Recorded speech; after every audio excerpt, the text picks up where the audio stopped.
Varmt välkomna till detta tidiga seminarium på temat jämställdhet. Och god morgon. Det känns lite kallare i luften så här i mitten av september. Men här i studion så är det varmt och skönt. Möjligen kommer temperaturen öka några snäpp för vi öppnar samtalet med fokus på den rapport som Vetenskapsrådet har skapat. Och det ser vi fram emot. Och vi kaplar självklart upp ärmarna. Inte bara för att vaccinera oss mot covid-19, det har vi ju självklart klarat av. Vi kavlar upp ärmarna för att ta tag i materialet i rapporten som Vetenskapsrådet publicerade i juni. Och titeln, den är Hur jämställt är det i högskolan? Kvinnor och mäns förutsättningar att bedriva forskning. Och när det gäller jämställdhet, ja, i forskningen, det är en kvalitetsfråga för Vetenskapsrådet. För det här är ett ämne som vi vet engagerar många. Man har både känslor naturligtvis och fakta. Behov av det när man diskuterar jämställdhet. Och den här rapporten, det ligger ett gediget arbete bakom som vi strax ska höra mer om. Dessutom, om du är intresserad av att läsa rapporten och inte ännu har hittat den, så är tipset att med en gång gå in på vr.se och titta lite längre ner på den sidan, på höger sida där, så ligger rapporten som du kan ladda ner och börja titta i. Så att det kan bli viss interaktivitet här om du hänger med i samtalet och samtidigt bläddrar igenom rapporten. Och framförallt ta med dig rapporten efter det här samtalet. För att poängen är ju faktiskt att väcka fler diskussioner, säkert fler frågor och bidra till ett större samtal i samhället. Men det är ju inte bara så att vi ska prata här, utan vi sänder live på Youtube via Vetenskapsrådets hemsida, vr.se som sagt. Där går det att ställa frågor via chatten. Och då är det ju så självklart att vi tittar efter frågor som är sakliga, engagerande och som följer riktlinjerna på communityn på Youtube. Men det är i alla fall ett tips som du kan använda. Det kommer lite längre fram så här på morgonen. Vi har ett antal deltagare med oss, självklart. Vi har gäster med oss här på morgonen som är uppkopplade till studion. Först och främst så är det Carlotta Canalias som är professor i tillämpad fysik på KTH. God morgon Carlotta, välkommen. Och sedan har vi Louise von Essen. Du är psykolog och professor i vårdvetenskap vid institutionen för kvinnors och barns hälsa vid Uppsala universitet. Välkommen. Här i studion har vi 2 stycken av dem som har arbetat med rapporten och tagit fram den under ett helt år faktiskt. Först och främst närmast här Lisbeth Söderqvist. Du är analytiker på Vetenskapsrådet. Ja, det stämmer. Varmt välkommen Lisbeth. Tack. Stina Gärdes Barrier. Du är också analytiker. Jajamän. God morgon och välkommen Stina. Tack så mycket.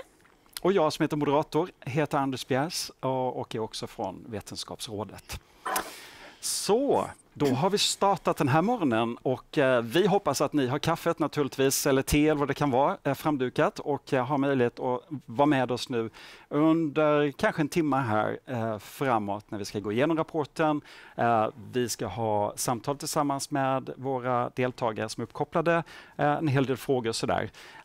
Men jag tänkte först be Lisbeth och Stina att helt enkelt presentera rapporten. Tack. Det här är ju någonting som ni gör nästan varje dag nu. Jag vet att det är poddar, det är möten, det är mycket stort intresse kring det här. Och precis som jag nämnde nu, vi har faktiskt spelat in en podd för Vetenskapsrådet som heter För en klokare värld. Den ligger på Spotify och i nästa vecka kommer det ett nytt avsnitt som fokuserar just på den här rapporten. Men nu är vi här live och har ett stort behov och längtan efter att få höra mer om rapporten. Så varsågoda. Tack så mycket Anders. Det här ska bli jätteroligt att presentera den här rapporten som Lisbeth och jag och vår kollega Johan Fröberg har gjort. Jag ska också säga att vi snart kommer att publicera den på engelska också. Så det är bara att ladda ner den om ett litet tag. Det är en egeninitierad studie. Det är alltså Vetenskapsrådet själv som har tagit initiativ till den här studien. Och den handlar om kvinnor och mäns förutsättningar för att bedriva forskning i högskolan. När vi utformade studien så utgick vi från den litteratur om jämställdhet i högskolan som finns. Och vi har försökt att plocka upp de frågor som man har studerat och arbeta vidare på de frågeställningar och resultat som andra har presenterat tidigare. Här idag har vi plockat ut de mest framträdande resultaten. Men det finns så mycket mer och så mycket fler nyanser i den själva rapporten. Så vi rekommenderar verkligen att man laddar ner och läser den.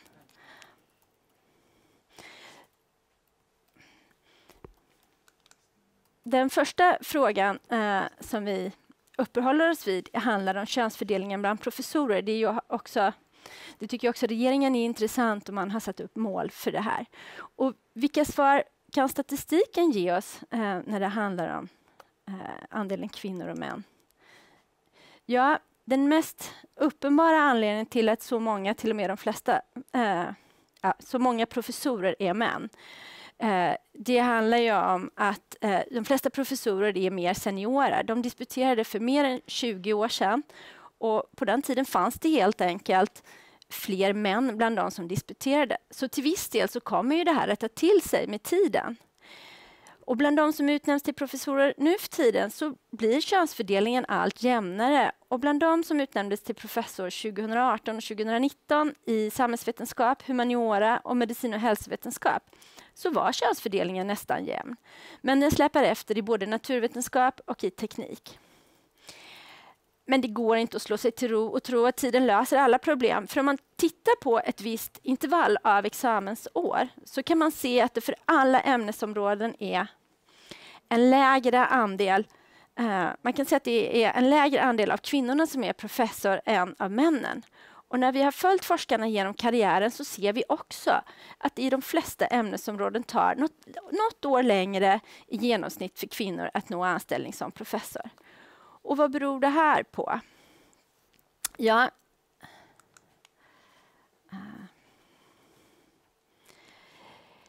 en av delförklaringarna tror vi oss vara på spåren när vi i den här figuren så ritade vi upp andelen kvinnor bland högskolans personal i de anställningskategorier som förutsätter doktorsexamen. Och det ser ni på y-axeln i det här diagrammet. Och det gjorde vi för alla SCBs ämnesgrupper enligt den standard som SCB har tagit fram för indelning av ämnesområden. Och på x-axeln då så ser ni andelen av professorer i högskolans personal. Och det gäller professorer både kvinnor och män. Och här ser man ju att det verkar finnas en tydlig trend. Längst upp till vänster i figuren så ser vi utbildningsvetenskap, språk, litteratur och hälsovetenskap.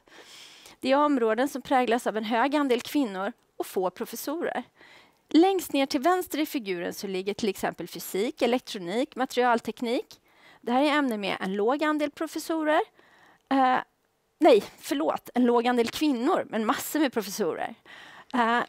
Så vi kan alltså konstatera att kvinnor är i högre grad verksamma inom forskningsfält som utmärks av få professorer. Och vår tolkning av det här, det är att det här är också områden som präglas av mycket undervisning. Det är utbildningsvetenskap är ett sådant exempel. Medan de områden som framförallt domineras av män inom naturvetenskap och teknik har en god balans mellan utbildning och forskning. Men också många professorer då. Och det här betyder att vi tolkar det som att det är svårare. Man har sämre tillgång till forskningsmedel och möjligheter att meritera sig för högre anställningar i de här områdena som också präglas av en hög andel kvinnor. Så och vi menar att så ojämställdheten här finns i stor utsträckning mellan de olika områdena. Det är alltså en strukturell ojämställdhet. Nästa fråga som vi också vill prata lite om här idag handlar om handlar om the leaky pipeline. Det vill säga att frågan om kvinnor lämnar högskolan efter att de har påbörjat en akademisk karriär i högre utsträckning än vad män gör. Och det kan ju tyckas plättlätt att ta reda på, eller hur? Det är bara att följa de kvinnor och män som disputerade ett visst år och så följer vi dem genom karriären. Och vi har god ordning på våra register och alla som bor i Sverige finns i dessa register, så vi gjorde helt enkelt det.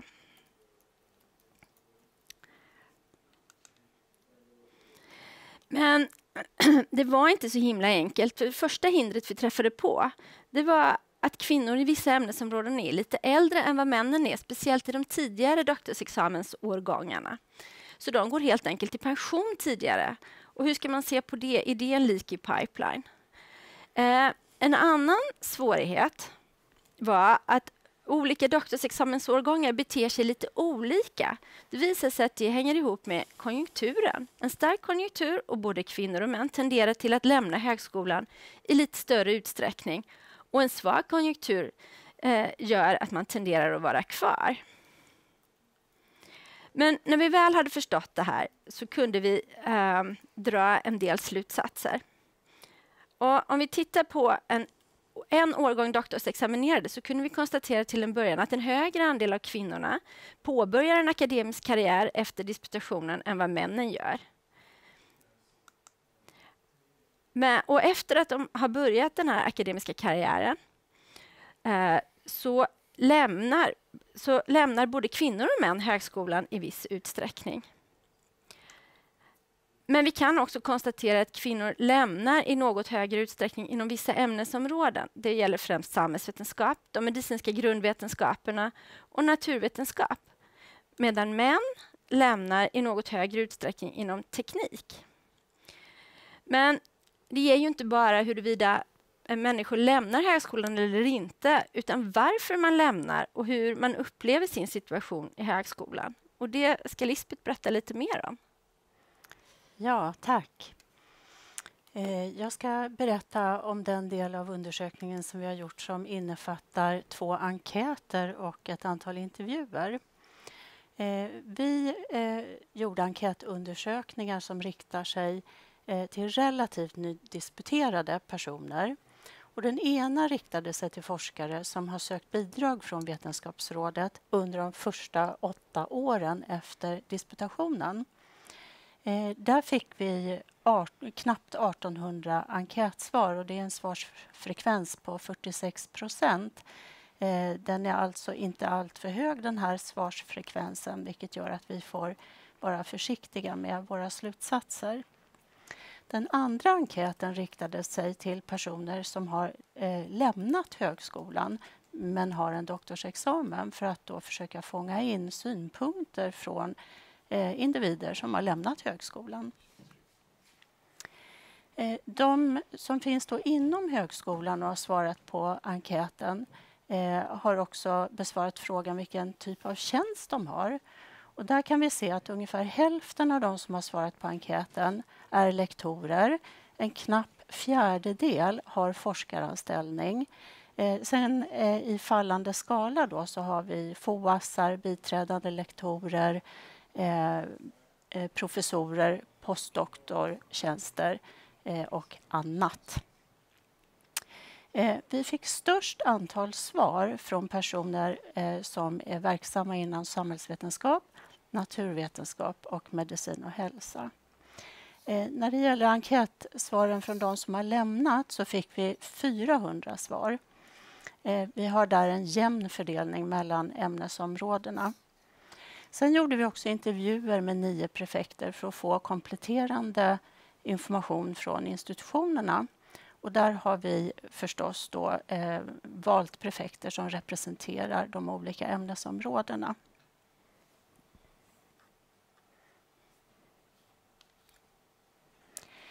Enkätsvaren om hur stor andel forskningstid forskarna har bekräftar det som Stina har sagt. Det är stora skillnader mellan ämnesområden.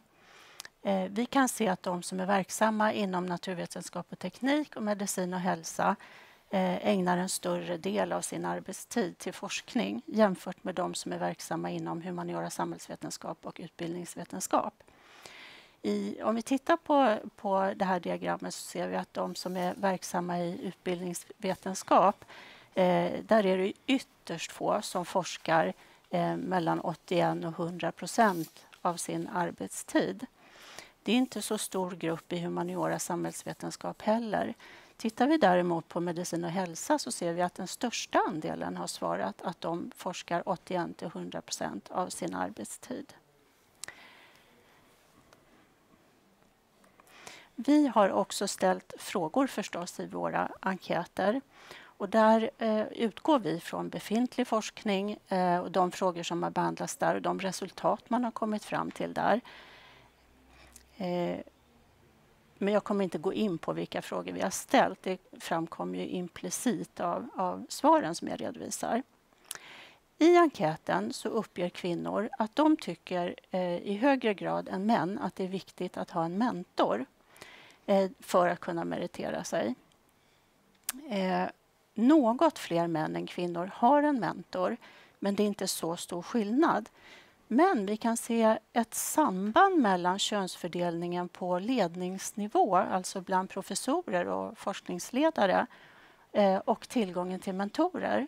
Så i miljöer där män är majoritet i de ledande funktionerna så svarar en lägre andel kvinnor att de har tillgång till en mentor jämfört med män. Och det skiljer 13 procentenheter. Däremot så ser vi att de flesta som har svarat på enkäten har goda nätverk. 87% av kvinnorna och 91% av männen. Det skiljer alltså ganska lite här. Inom flera ämnen är kvinnor oftare än män medverkande forskare i andra forskares projekt. De är alltså inte forskningsledare i samma grad som männen är. Och det skiljer inte så stort, men det finns en liten skillnad. Totalt sett så har fler kvinnor än män svarat att de har erfarenhet av orättvisor. Till exempel händelser som att inte bli inbjuden, sedd, hörd, refererad till eller att någon annan tog äran av ett arbete som respondenten hade ansvarat för. Den här beskrivningen av orättvisor har vi hämtat från forskaren Lisa Husy. Det skiljer 15 procentenheter mellan kvinnor och män med då en nackdel för kvinnor. Det är fler kvinnor som har erfarenhet av orättvisor. Och när vi jämför svaren om upplevda orättvisor med svaren om vilken könsbalans som råder på professors- och forskningsledarnivå, då framkommer det att i miljöer där män är i majoritet rapporterar kvinnor betydligt oftare erfarenhet av orättvisor jämfört med män. Men vi kan också se att i miljöer där kvinnor dominerar på professors- och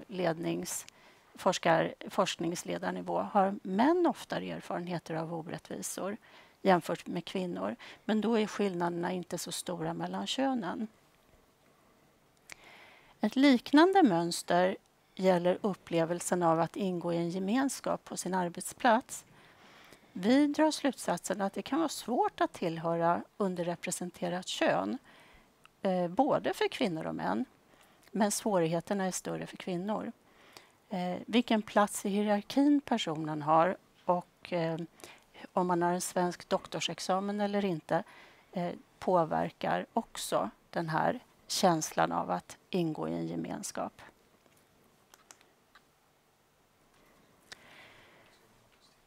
Män uppger oftare än kvinnor att de kan påverka väsentliga beslut som gäller deras arbete.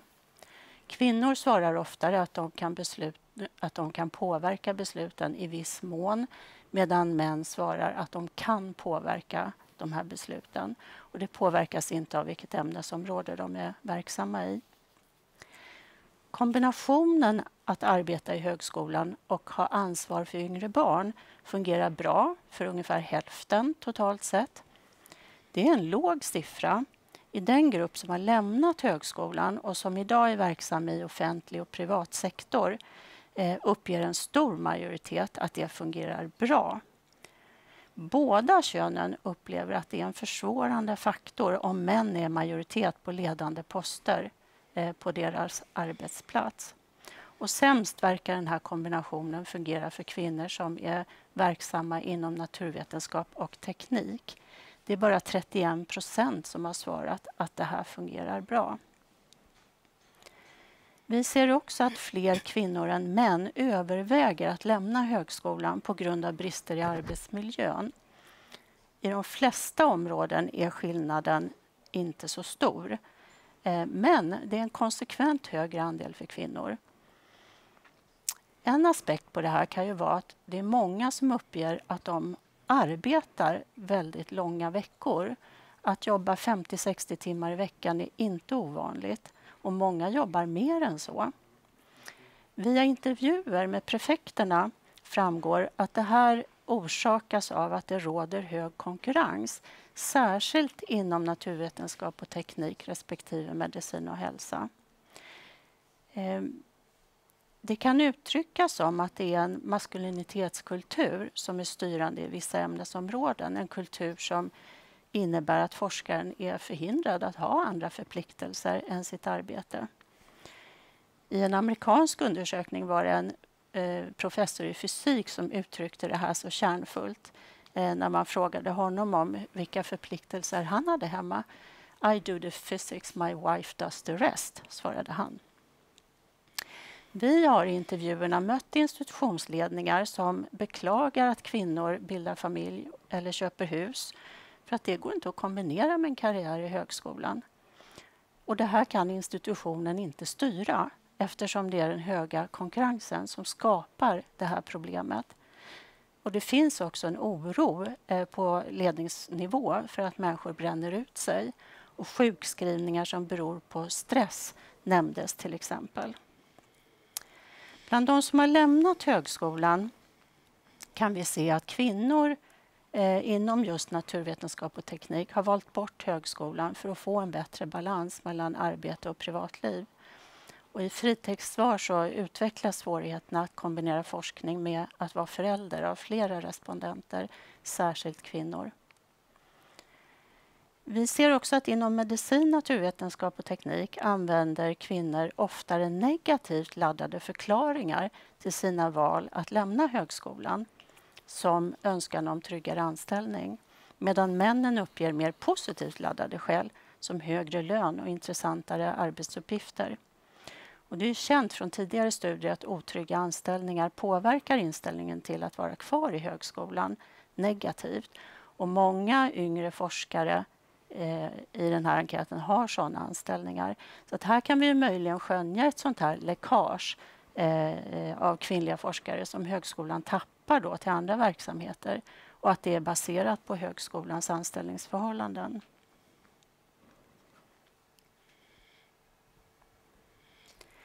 Samtidigt ska tilläggas att många vill vara kvar i högskolan. Forskning är attraktivt. Vi har sett i den här enkäten att det är många ogynnsamma omständigheter, om än var för sig inte så stora. Men sammanlagt undrar vi om det här kan skapa ett berg som känns oövervinneligt.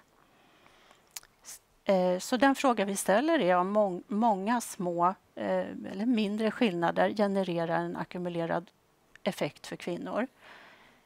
Det handlar ju om, vi har ju sett här att kvinnor svarar mindre positivt när det gäller att kunna påverka beslut, att vara medverkande forskare istället för forskningsledare, att ofta sakna mentor, att i högre grad uppleva arbetsmiljön som problematisk och så vidare. Det här benämns ibland som Matilda-effekten, en parallell till Matteuseffekten. Matteuseffekten betyder ju att många positiva erfarenheter och händelser ackumuleras. Och det kommer från Bibelns till den som har ska vara givet. Matilda-effekten är ju då motsatsen, att negativa händelser eller icke-händelser ackumuleras tidigt i karriären och att det kan ge en effekt på individens karriärutveckling. Tack. Tack Lisbeth, tack Stina. Ja, vi har... Är det något ni vill tillägga så här direkt? Ja, vi funderar lite på hur går vi vidare med Just det här. Det. Hur går man vidare? Ja, men vi tänker så här, man måste hålla två tankar i huvudet. Vi har dels en strukturell ojämställdhet. Det vill säga villkoren att bedriva forskning skiljer sig åt mellan de olika vetenskapliga fälten. Och det finns olika många män och kvinnor i de olika fälten. Så vill vi skapa jämställdhet och jämlika villkor så behöver vi helt enkelt adressera den frågan. Att det ska finnas möjlighet att meritera sig och utveckla en karriär som forskare i alla ämnen. Men sen har vi också konstaterat att det är inom de olika ämnesområdena, också inom ämnesområdena så finns det olika förutsättningar för män och kvinnor. Och till stor del beroende på hur könssammansättningen ser ut hos professorer och forskningsledare i ämnet. Och det behöver vi också skapa en medvetenhet om, helt enkelt. Är det någonting mer i rapporten där man ställer upp råd eller slutsatser kring vilka konkreta steg som man kommer fram till det som man borde ta? Nej, men vi har i slutet av rapporten några diskussionspunkter. Intressant. Så de kan man ju gärna titta på om man finns på en institution eller på någon annan nivå i det här systemet. Så det är ett slags verktyg för att använda materialet, möjligtvis i rapporten, för att skapa diskussion på sin arbetsplats, till exempel i en forskningsmiljö. Ja. Och det antar jag också att det är det här man hoppas på, att skapa fler samtal om det här ämnet. Absolut, ja. Ja, men det är ju precis så att med medvetenhet så kan man komma långt. Bara vara medveten om att det inte man tror att det råder samma förutsättningar, men det gör inte det. Om man till exempel som kvinna befinner sig i en miljö med en manlig dominans så har man inte alltid riktigt samma förutsättningar. Det har vi ju sett att man har svarat i rapporten. Just eller det. i studien. Och även för män, som jag förstår det, som då kan vara en minoritet i ett sammanhang, kan ha liknande eller likadana upplevelser också. Så att, vi såg ju på institutionsnivå flera prefekter uttryckte en osäkerhet att stötta med några mer än andra. För att man uppfattar det som att alla ligger liksom på samma nivå.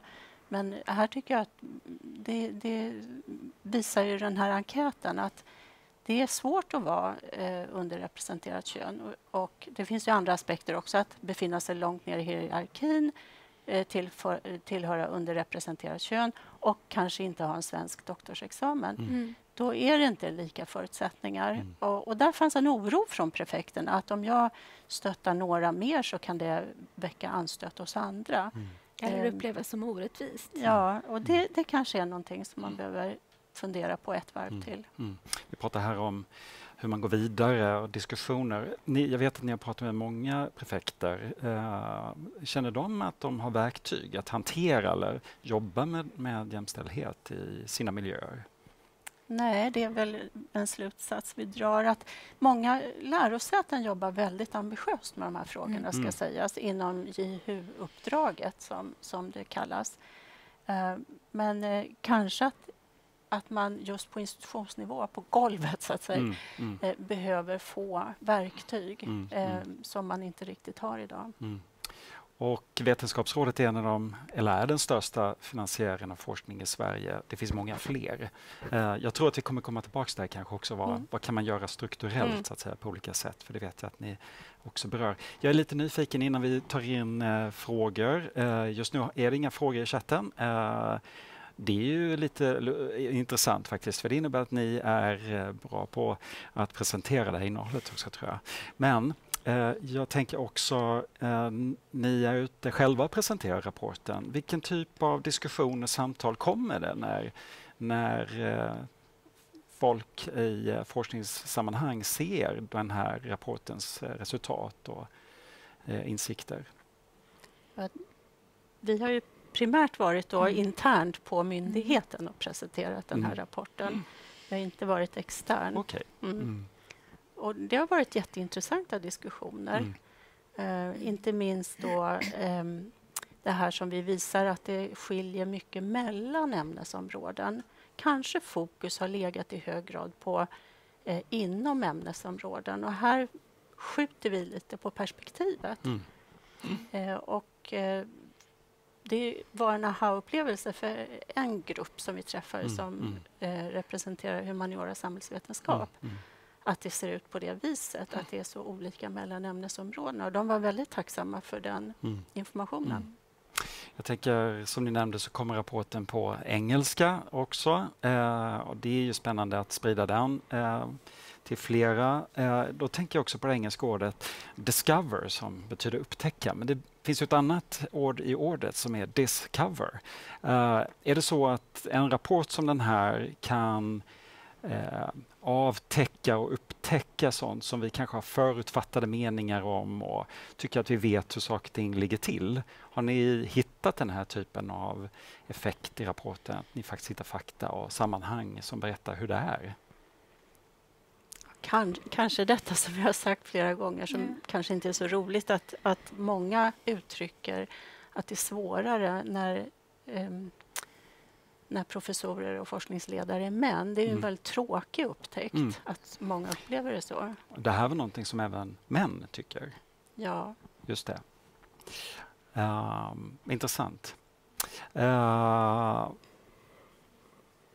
Jag ska säga det gällde, när män tycker det så gällde det frågan om föräldraskap. I andra frågor var det oftare kvinnor. För det tänker jag också på när man ser att de flesta vill vara kvar i forskningen. Ja. Det finns en stark önskan och man vill arbeta som forskare.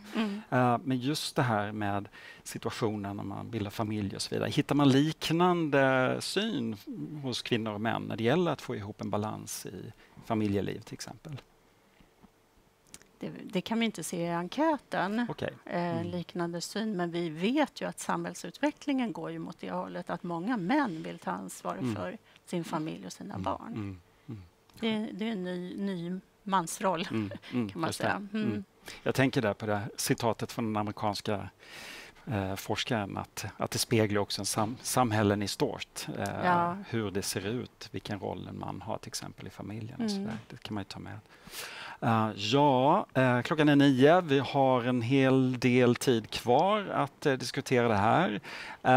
Och jag säger åter att det går att ställa frågor via chatten. Vi sänder det här samtalet live via vr.se. Och där går det att ställa frågor via chatten på Youtube. Sändningen. Och naturligtvis vi letar efter sakliga frågor som vi vill dela med oss av när det gäller svaren.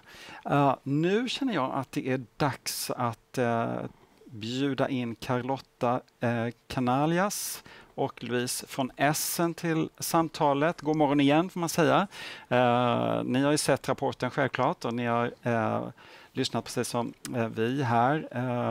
Jag är lite nyfiken på, ni är båda professorer i olika miljöer, men hur väl speglar rapporten de utmaningar som finns till exempel för karriärvägar, balans i familjeliv och så som ni ser från era sammanhang?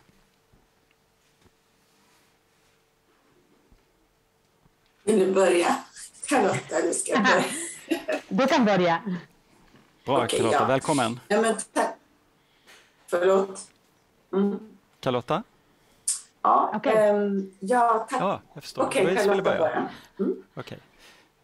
Ja, nej, det går bra. Okej, men då ber jag att du börjar, Louise, som du tänkte. Okej. Ja. Ja, men okej, tack. Tack så mycket. Det här, jag vill säga att det är ju väldigt viktigt arbete att titta på de här frågorna. Verkligen väldigt viktigt. Men jag tycker också att det är viktigt att vi nämner nu att det är ganska stort bortfall. Eller liksom det är ganska många som inte har svarat. Jag känner att det är lite viktigt att vi tänker på det. Att det kan ske i viss mån ett selekterat urval bara frågorna. Men jag känner igen det här mönstret såklart. Från min värld där jag arbetar. Men jag tycker också att jag arbetar ju i en värld, vårdvetenskap, där det är väldigt många kvinnor. Och jag jobbar, min forskning handlar om sjuka barn. Där är det också väldigt många kvinnor. Och jag tänker att de här mönstren ni har redovisat i rapporten, de på något sätt så tror jag absolut att de gäller på generell nivå. Men jag tror att det är viktigt att fundera lite närmare på hur det ser ut i olika subområden. För att jag kan nog känna att det finns precis det här ni tar upp. Men det finns även i enkönade miljöer, som till exempel vårdvetenskap är. Och då är det andra faktorer som styr. Och då tänker jag att det är viktigt att fundera på det. Så det är något jag funderat ganska mycket på när jag har läst den här rapporten. Men jag kan komma tillbaka till det nu lite senare om Charlotta vill säga någonting nu till att börja med. Ja, jag känner igen en del av de där resultaten som presenteras här. Och det jag hör och har läst, och när jag har läst rapporten, den intryck som jag har fått är att det finns ett systemfel också inom akademin. Där det egentligen gör hela systemet ojämställt. Och för mig en viktig fråga är vad är normen inom akademin och vad är det, hur ska den normen vara så att det gynnar oss alla? Mm. Ja, vad säger ni? Ja, det.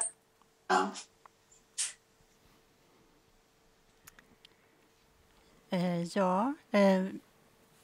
Charlotta, du är ju verksam inom naturvetenskap och teknik där vi har förstått att via intervjuer att det råder hård konkurrens och att det utgör att det blir en väldigt hög arbetsbelastning på er som är verksamma i det fältet. Är det något du känner igen?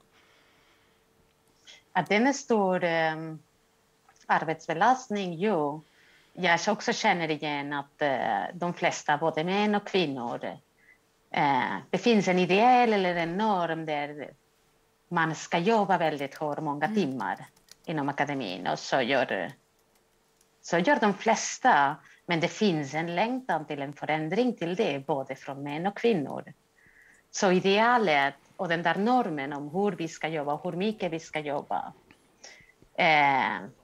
både män och kvinnor känner igen. Men längtan till en förändring också finns till både och, skulle jag säga.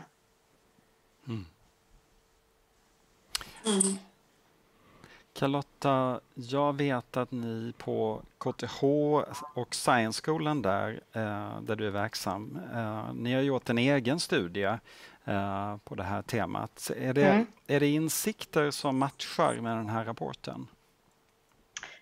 Det tycker jag att det finns en del insikter, eller många insikter som matchar, speciellt när man beskriver i Vetenskapsrådets rapport om hur det är när kvinnor är i minoritet i en mansdominerad miljö. Både studier var mer intervjubaserat, men det söker att lite grann det ni tas upp här, att kvinnor får en del motgångar. Vi kallar det något annat, negativa, jag minns inte vad ni kallar det i rapporten, och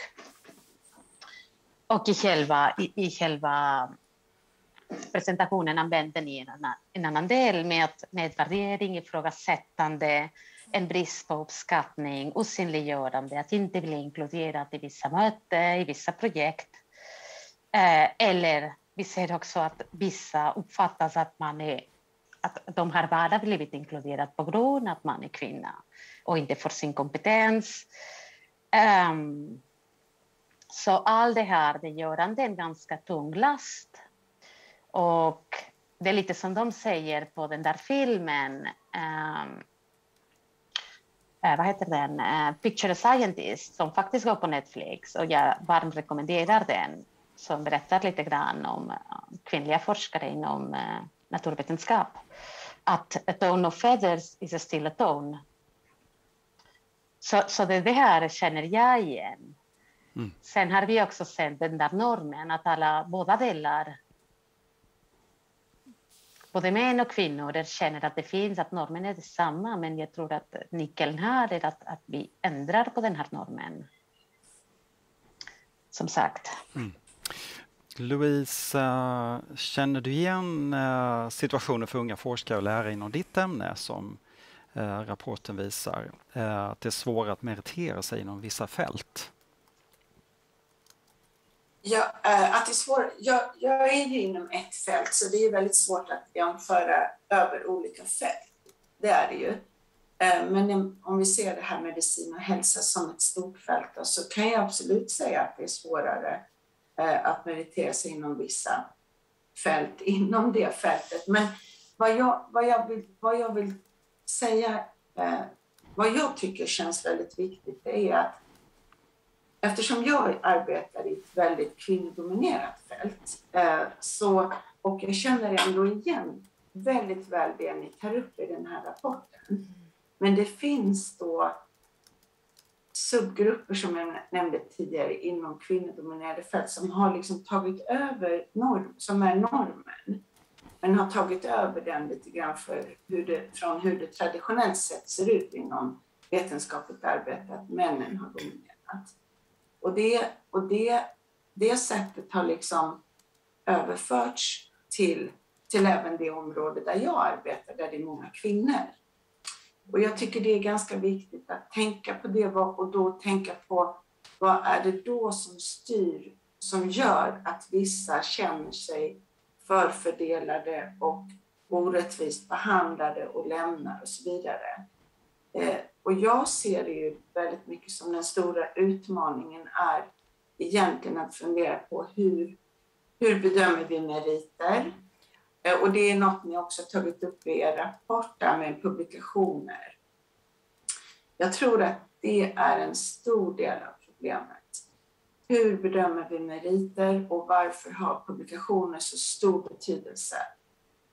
Jag tror att det är där man ska, liksom, om man vill göra högskolevärlden mer jämlik inom alla olika fält av vetenskap, så måste man börja där, tror jag. Precis just där. Hur bedömer vi meriterna? Öka transparensen kring det. Och det innebär då också i förlängningen öka transparens vid tillsättningar av tjänster. Så egentligen känner jag att er rapport skulle egentligen fortsätta med en typ av sån undersökning lite grann fördjupat kring den frågan. Men jag vet att Vetenskapsrådet redan funderar på den här frågan. Hur meriter ska rapporteras till exempel vid ansökning om anslag. Och det tror jag kommer att bli viktigt. Det är en väldigt viktig fråga. Tack. Vad säger ni, Lisbeth Stenholm, när det gäller meriter? Hur tar ni upp det i rapporten? Jag tänker att vi kopplar det till den här frågan om konkurrens där ju flera prefekter känner sig handfallna. Alltså de upplever att konkurrensen är väldigt hård. Och det här med att publicera sig i de rätta tidskrifterna och kanske också frekvent.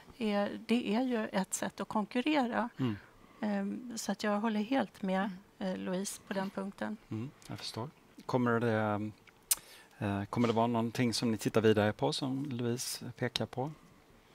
Om vi får möjlighet så gör vi det. Ja, både frågan om hur man värderar forskningens kvalitet och hur man mäter meriter är ju centrala i den här frågan. Här är en fråga på chatten som är erfarenheter från institutioner som fungerar bra. Där det är balans, där man upplever att både män och kvinnor har lika förutsättningar. Har ni sett sådant? Kan man säga varför det kan vara så? Att det faktiskt är en bra balans? Ja, nu är det här, vi har ju mest pratat om enkätsvaren. Sen när det gäller intervjumaterialet som kanske skulle ge mer kunskaper just kring den frågan, så har vi ett ganska litet material. Ja. Det ska ju betonas. Men vi har även träffat prefekter som har beskrivit en verksamhet som tycks välfungerande och där institutionen upplever att de har verktyg för att hantera frågor kring alla de här problemområdena som vi har berört. Så det på ett sätt skulle också kunna vara att institutioner skulle kunna sprida verktyg som faktiskt fungerar för att lära sig av varandra. Ja, det vågar jag inte uttala. Nej, jag förstår. Jag tänker på Carlotta, du är precis som Louise professor, men du verkar i en kontext med majoritet män. Finns det praktiskt att det är svårare för kvinnor i ett mansdominerat område att göra forskarkarriär? Ja, såklart. Det är svårt. Det är också svårt för män, men det är svårare för kvinnor, skulle jag säga. Och det handlar om det här som man pratar i rapporten, att det finns mindre nätverk, mindre tillgång till mentor och en last som man ska dra, som vi har pratat om redan. Jag vet att KTHs rektor har bloggat om den här rapporten och bland annat pekar på vikten av just nätverk och mentorer. Vad har ni själva för erfarenhet av det när det gäller mentorer och nätverk? Det här visar också rapporten att det är viktigt. På vår skola har vi en kvinnlig nätverk och vi har en mentorprogram informellt inom skolan. Sen tycker jag att det här är en quick fix egentligen. Det handlar inte om att det här är en lösning. Det här är en första kit, kan man säga. Men vill man ändra på djupet, tycker jag att det handlar om att man ska bli medveten om vad det händer när man har kvinnor i minoritet. Och vara medvetna om vad händer när det blir ojämställd. Och sen har vi allihopa den här medvetenhet, då kan vi börja förändra. Ökad medvetenhet, och det är precis som den här rapporten vill verka till. Louise, kan man underlätta både för män och kvinnor inom hälsovetenskap att bedriva forskning?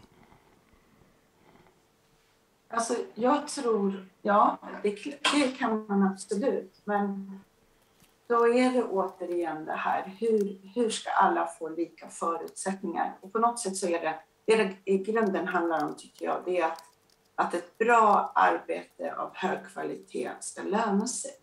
Och det ska inte löna sig att ingå i nätverk, och relationer ska inte få så stor betydelse för framgång inom akademin som det har idag. Och hur kommer man dit? Ja, mentorer är viktigt. Jag tycker det är absolut viktigt. Och jag tycker alla ska ha en mentor. Men jag tycker inte att det ska bli att man ska jobba för att kvinnor ska kunna bete sig som männen beter sig. Alltså, det är det här, vi måste börja ändra på hela synsättet. Vad är ett bra arbete inom akademin? Och ha fokus på det. Ta bort det här med att man ska ingå i publiceringskarteller, till exempel. Att man kommer in i nätverk där man placerar varandra på publikationer, vilket är otroligt bra. Och jag vet kvinnliga små nätverk som jobbar för att göra på det sättet, och det blir inte heller bra. Men jag vet att det här är väldigt kontroversiellt, men jag tror att man på universiteten skulle tänka mer på att ta in chefer utifrån. Alltså, det är en väldigt problematiskt förhållande att prefekter är en kollega till de han eller hon arbetar med. Och en kollega som ska bestämma under en viss period, men sen ofta kommer tillbaks och är en kollega. Och det är otroligt svårt att... Jag förstår, det är ett väldigt svårt arbete att liksom vara chef över människor som man till och med arbetar tillsammans med. Så jag har länge tänkt att jag tror att det vore väldigt bra att tänka annorlunda vid tillsättning av till exempel prefekter. Man kan byta prefekter inom ett universitet kanske, men alltså liksom inom områden och sådär. Men det tror jag, då ökar man möjligheten för både män och kvinnor till framgång på ett rättvist sätt. Vi måste liksom få bort de här banden människor emellan som styr allt för mycket, tycker jag. Tack. Hur reflekterar ni kring det som ni hör från Carlotta och Louise? Men jag tycker det låter klokt och vi har ju just sett att det är en enormt pressad situation som både män och kvinnor upplever. Och att det finns något form av tryck som vi behöver komma bort ifrån. Och där tycker jag att det låter som de har väldigt kloka synpunkter. Jag tänker också på som Louise betonade här att vi har relativt låg svarsfrekvens på vår enkät. Men jag tror att utifrån de svar vi har fått så finns det en möjlighet att gå vidare. Undersöka på lokal nivå. Är det här någonting som våra anställda har erfarenhet av eller håller med om eller har de helt andra problem eller saker som de vill diskutera? Men det här kan ju vara någonting att man kan undersöka på lokal nivå. Stämmer det här? Det är lite så som du säger med subgrupper. Andra sammanhang. Utifrån det generella. Här kommer kommentarer på chatten i att vi har haft i alla fall 125 som har tittat tidigare och det kanske är så att de som lyssnar är redan engagerade i ämnet och området. Men hur sprider man rapporten till de som behöver läsa den? Hur tänker ni här? Hur kan man ta de här insikterna vidare? Vi drar vårt strå till stacken nu genom att ha det här samtalet, men hur sprider man insikter från en rapport? Bjud in oss. Man kan bjuda in er. Ja, men utmärkt. Vi har en inbjudan från ett lärosäte just nu, men vi tar gärna fler. Det var ju en bra nyhet egentligen att veta att det går att höra av sig till Vetenskapsrådet om man vill arrangera ett samtal med Lisbeth och Stina, antar jag, kring innehållet i rapporten och skapa diskussion och se om man kan hitta verktyg som man kan använda och insikter som är intressanta för det här temat.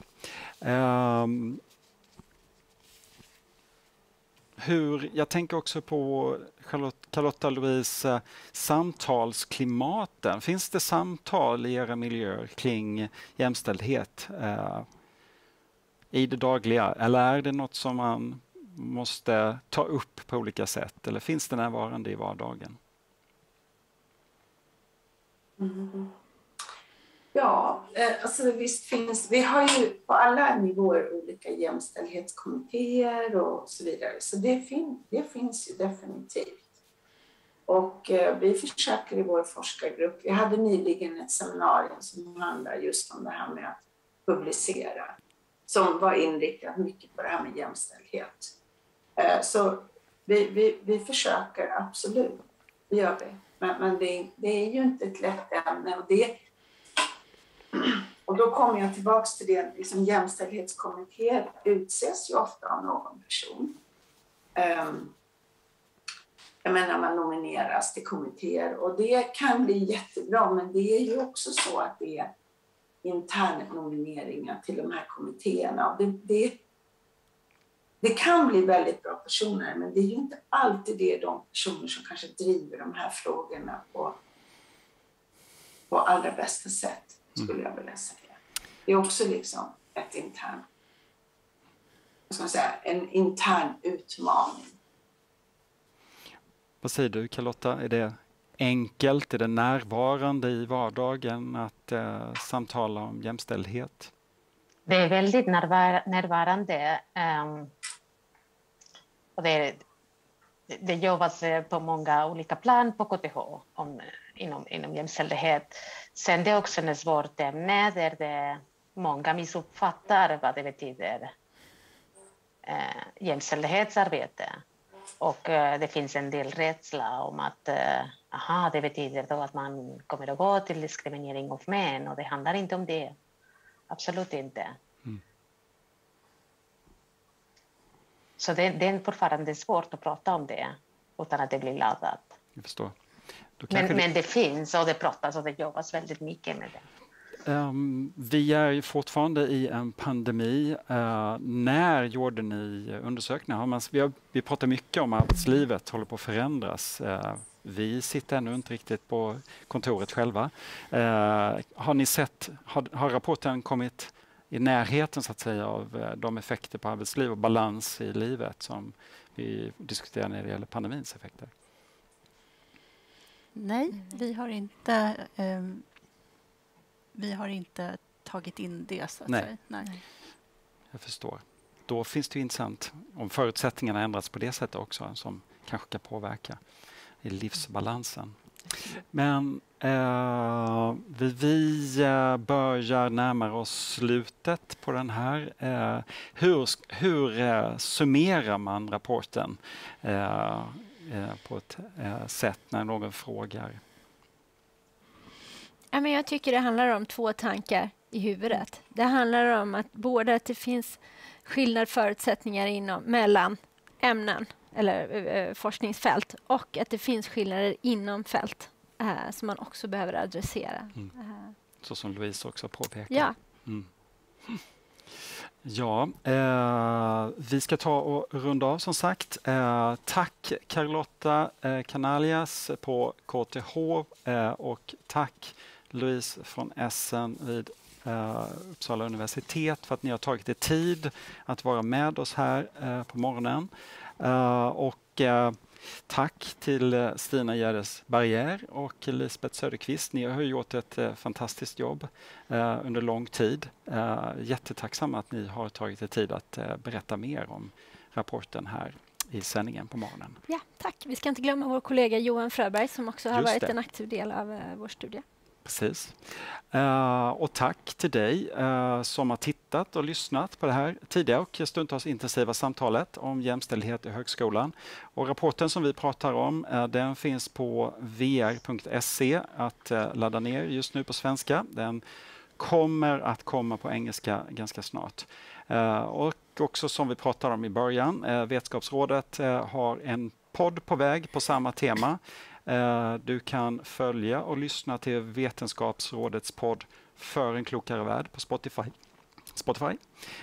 Och där finns det också en hel del andra inslag och samtal som kan vara intressant med perspektiv på forskning. Några minuter i 9:30 så tackar vi från oss här i studion och önskar dig en fortsatt fin dag. Tack och hej!